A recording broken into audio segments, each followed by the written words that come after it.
Thanks for joining me for another installment of Tom's Take, and thanks to my friend and sponsor Kathleen Whalen for always paying for this weekend cup of coffee. I'm here at the Illinois Waterway Visitors Center from the U.S. Army Corps of Engineers, right across from Starved Rock State Park this week, where some dignitaries were in town, elected officials, other VIPs, when the Rock Island District of the U.S. Army Corps of Engineers officially kicked off the Breakwater restoration project that's going to be happening here. It's part of the Navigation Ecosystem Sustainability Program.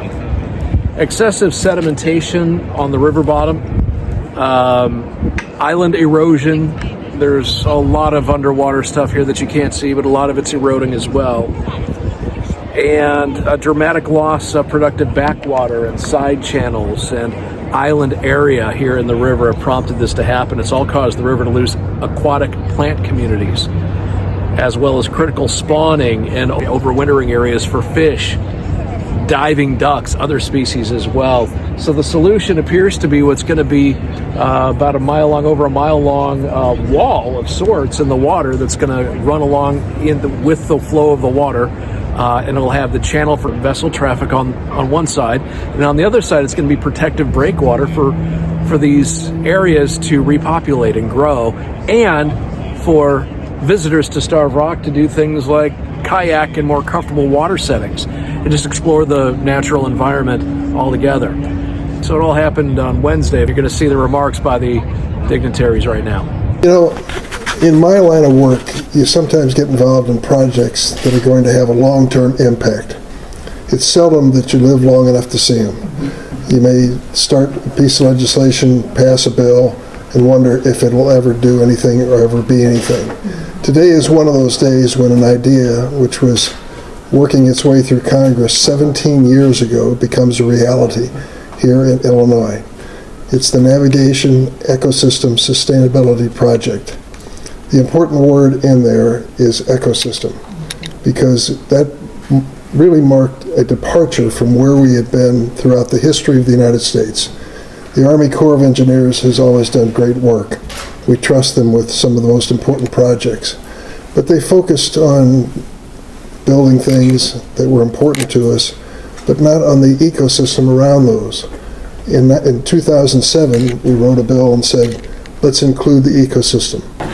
It was an undertaking that was obvious. We looked at locks and dams and are a critical part of Midwestern economy, particularly for our agriculture sector.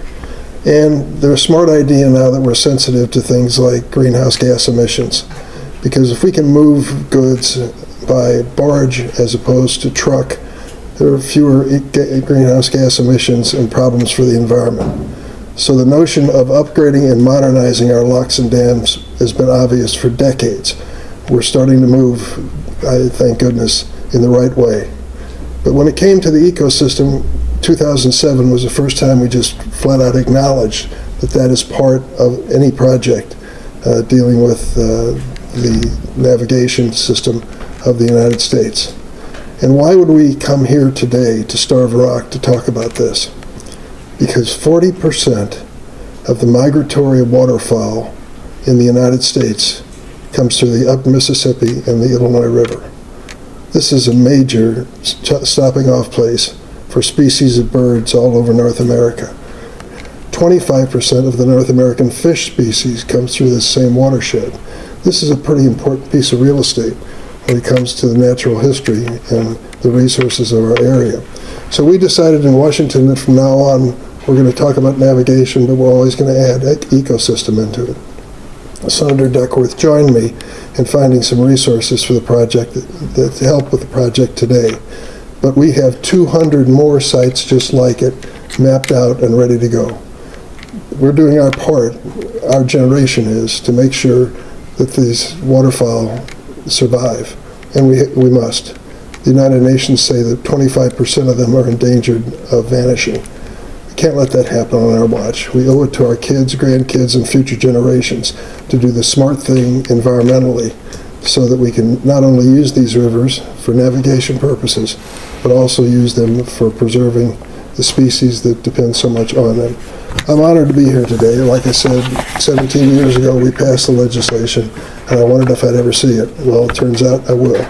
because I'm here today at Starved Rock. And I'm glad that Illinois is a leader in that area. We have certainly the opportunity, as I mentioned to you, with all the species that come through here, flying through, migrating. You're in the middle of the dedication of the new breakwater that's going to be happening. It's supposed to be done sometime this year. The project was begun on paper in 17 years ago, and it's now actually started work yesterday. They started a day early before the dignitaries all got here, so they're underway. Here's more. Some of the features that make Starved Rock so popular, of course, are the beautiful landscape, views of the river. I mean, look at this, how beautiful, and the ecological diversity. Over time, this Breakwater project will help to restore the habitat for the types of animals that people come to Starved Rock to enjoy. The project aims to restore the aquatic vegetation in an area of the river that's been disturbed by the wave action. And more aquatic vegetation means cleaner water. Cleaner water means more fish, waterfowl, eagles. Other animals will make this their home or their wintering stop during migration. More animals means more fishing, more hunting, more wildlife watching. Everyone wins when we focus on improving the ecology of places like Starved Rock and the Illinois River. Protecting the environment is always top of mind, should always be top of mind. But we also know that work like this is a plus for tourism and outdoor activities like hunting, fishing that contribute to the local economy here. So this is a big deal. It's a big project. So thankful to have this going, and thank you again for having me here today. And I look forward to seeing how this affects everything over time. Thank you so much.